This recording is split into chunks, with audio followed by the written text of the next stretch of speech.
Саламатсыздарбы, құрметті студенттер. Бүгінгі өтетін тақырыбымыз ғаламдық проблемалардың ішіндегі экологиялық проблема.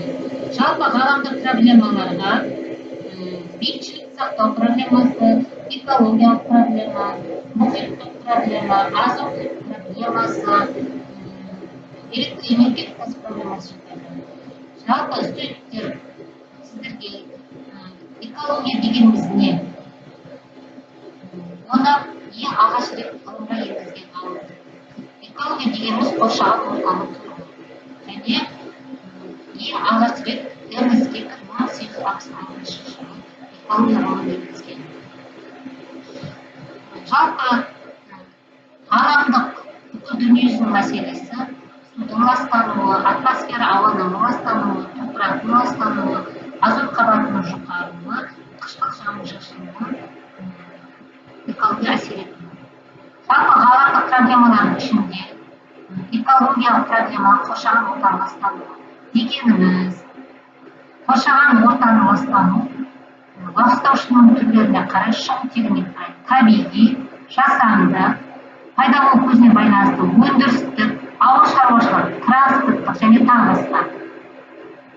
Сонымен қатар қоршаған ортаның ластануына химиялық, физикалық, биологиялық, микробиологиялық, химия-физикалық ластанулар әсер етеді.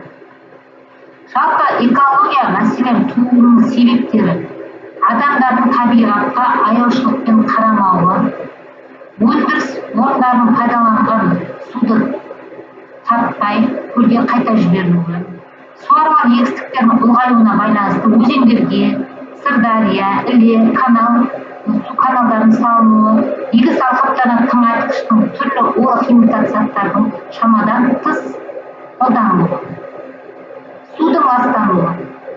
Жалпы мұхиттық, континенттік, жер асты әртүрлі дәрежеге ұшыраған судың әсіресе ауыз судың сапасы халықтың денсаулығына айтарлықтай әсер етеді.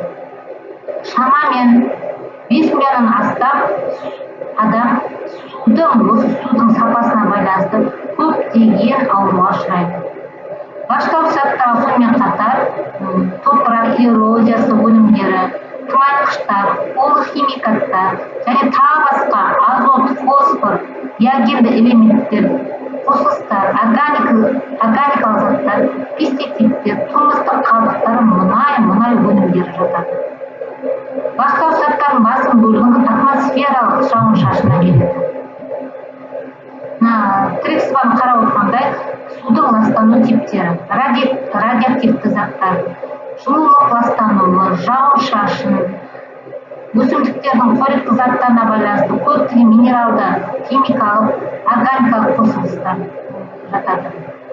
Жалпы сонымен қатар атмосфераның ауаның ластануы. Атмосфера дегеніміз ауа қабаты. Атмосфера әртүрлі газдардың қоспасынан, су буларынан, шаңнан тұратын планетаның газ тәрізді қабығы. Жердің космоспен зат алмасу атмосфера арқылы жүзеге асады. Жер космос материалы ең жеңіл газдарды сутекпен гелийді жоғалтады. Атмосфера бірнеше қабаттан тұрады. Атмосфера негізгі қабаты құрамы азот, оттек, көмірқышқыл газ жатады. Атмосфералық ауа ластануы табиғи және антропогендік жолмен жүреді. Мысалы, суретте көріп отырғандай, өндіріс орындарының түтіндері ауа ластап жатыр. Атмосфера ластауыш көздеріне сонымен қатар суретте көріп отырғандай көптеген мысалы үлкен қалалар, Нью-Йоркте, Лондонда, Алматыда мысалы көптеген шаң тозаңдарға байланысты атмосфера ластануы жүреді. Сонымен қатар топырақтың ластануы. Топырақтың ластануы қазіргі кезде құрлықтың жартысынан жуығын антропогендік ландшафт алып жатыр. Ғалымдардың пікірінше шөлдердің барлығының шығу тегі антропогендік. Антропогендік шөлдің аумағы жылдан жылға үнемі ұлғаюда.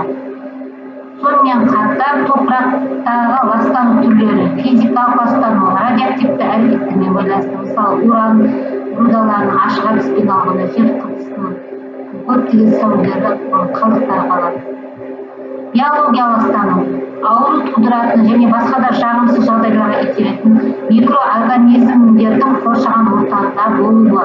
Мысалы, ластанбаған топырақта дизентерия, сүзек және тағы басқа да ауру қоздырғыштар 2-3 тәулік бойында сақталса, ластағыштар мен қоздырғыштар бірнеше ай жылдарға дейін сақталып қалады. Химиялық ластану топырақта тірі организмдерде қауіп тудыратын химиялық заттардың жинақталуы. Сонымен қатар атмосферада озон проблемасы адам іс-әрекетіне байланысты екі аспектісі бар. Озонның жоғары қабатының бұзылуы, жерге жақын тесікте концентрациясының көбеюі. Соңғы жылдары атмосфера қабаттарының ішінде 3%-ге азайған. Озон 1% азайса, ода терінің рак ауруы 5-7% көбейеді. Озонның ең көп жойылуы Антарктидада тіркелген. Бұл жерде соңғы 30 жылда озон қабаты 40-50% жоғарды. Сонымен қатар ластауын тағы бір түрі қышқылдық жаңбыр. Күкірт оксиді қышқыл жаңбырдың пайда болуына ықпал ететін негізгі ластаушы.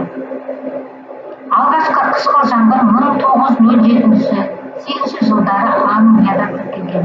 Қазіргі уақытта жаңбырдың сондай-ақ көптеген Скандинавия аралдарында, Англия, Германия, Бельгия, Дания, Польша, Канада, ақш елдерінде қышқыл жаңбыр жауған кезде мына суретте көріп отырғандай өсімдіктерге әсері. Балалар, жалпы экология проблемалар ішінде осы проблемалар бүкіл біздің әлемде болып жатқан антропогендік ластану, судың тартылуы, қоршаған орта ластануы бәрі экология проблемаларға жатады. Үйге тапсырма, жалпы экология проблемаларды шешу жолдарын дәптерге түсіріңдер. Жақсы, сау болыңыздар.